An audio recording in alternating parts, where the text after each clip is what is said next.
Hi పిల్లలు, welcome to my channel. ఈరోజు మనం 3వ తరగతి తెలుగు తోట సాధనా పుస్తకంలో 9వ పాఠం తొలి పండుగలో ఉన్న సాధనా పత్రం 10కి జవాబులు ఏ విధంగా రాయాలో నేర్చుకుందాం.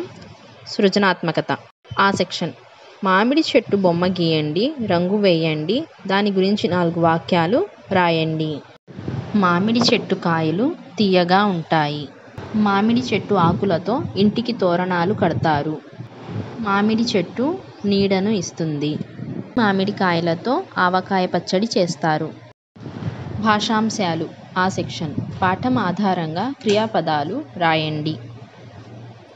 తింటారు, పాడుతాడు, తెచ్చారు, ఏరుకొచ్చాడు, చేసింది, తినాలి, పంచాడు, వేశాడు, చేసుకొని, పెడతాను, తిన్నాడు, చేస్తారు, కడుతున్నారు, వెళ్ళారు, కూర్చున్నారు.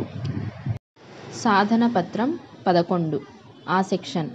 పాఠం చదవండి. పాఠంలో ఆశ్చర్యార్థకం, ప్రశ్నార్థకం గుర్తులకు ముందున్న వాక్యాలను రాయండి.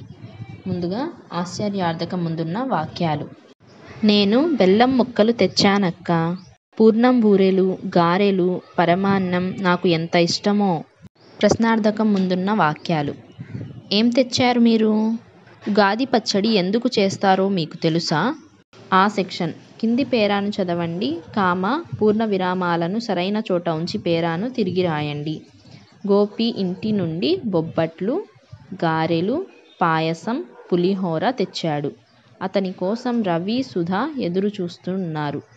వారంతా పక్కనే ఉన్న తోటకు వెళ్ళి అరటి ఆకులు, మంచినీళ్లు తెచ్చుకున్నారు. చెట్టు కింద కూర్చొని ఆహార పదార్థాలు తిన్నారు. కొంతసేపు ఆటలు పాటలతో గడిపారు. ఇంటికి తిరిగి వెళ్ళారు. ఈ సెక్షన్. కింది పదాలతో సొంత వాక్యాలు రాయండి. తీయగా, పచ్చడి, తాత, నైవేద్యం. బెల్లం తీయగా ఉంటుంది. ఉగాది రోజు ఉగాది పచ్చడి చేస్తారు. తాత కథలు చెప్తాడు.